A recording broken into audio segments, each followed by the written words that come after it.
ਬੈਠੀ ਕਿੱਥੇ ਬੱਦਲਾਂ ਤੋਂ ਦੂਰ ਹੋਣੀ ਐ, ਮੇਰੇ ਵਾਂਗੂ ਉਹ ਵੀ ਮਜਬੂਰ ਹੋਣੀ ਐ। ਸੁਣਦੀ ਤਾਂ ਗੱਲ ਵੀ ਜ਼ਰੂਰ ਹੋਣੀ ਐ, ਸੁਣਦੀ ਤਾਂ ਗੱਲ ਵੀ ਜ਼ਰੂਰ ਹੋਣੀ ਐ। ਪਾਕ ਸੀ ਖੁੱਲਿਆਂ ਫਿਜ਼ਾਵਾਂ ਵਿੱਚ ਜੀ, ਕਾਸ਼ ਕਿਤੇ ਮਿਲ ਜਾਵੇ ਰਾਵਾਂ ਵਿੱਚ ਜੀ। ਰੱਬ ਸੀ ਉਹ ਮੇਰੀਆਂ ਨਿਗਾਹਾਂ ਵਿੱਚ ਜੀ, ਬਣੀ ਕਿਸੇ ਚੰਨ ਦੀ ਹੂਰ ਹੋਣੀ ਐ। ਬੈਠੀ ਕਿੱਥੇ ਬੱਦਲਾਂ ਤੋਂ ਦੂਰ ਹੋਣੀ ਐ, ਮੇਰੇ ਵਾਂਗੂ ਉਹ ਵੀ ਮਜਬੂਰ ਹੋਣੀ ਐ। ਸੁਣਦੀ ਤਾਂ ਗੱਲ ਵੀ ਜ਼ਰੂਰ ਹੋਣੀ ਐ, ਸੁਣਦੀ ਤਾਂ ਗੱਲ ਵੀ ਜ਼ਰੂਰ ਹੋਣੀ ਐ। ਪੱਥਰਾਂ ਦੇ ਵਿੱਚ ਜਿਵੇਂ ਫੁੱਲ ਉੱਗਦੇ, ਅੱਜ ਕੱਲ ਸਾਥ ਯਾਰ ਕਿੱਥੇ ਪੁੱਗਦੇ।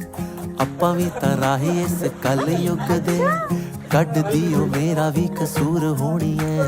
ਦੇਖੀਆਂ ਨਾ ਮੁੜ ਕੇ ਦੁਆਵਾਂ ਦਿੱਤੀਆਂ, ਰੱਬ ਜਾਣੇ ਕਿੰਨਾ ਨੇ ਸਲਾਵਾਂ ਦਿੱਤੀਆਂ।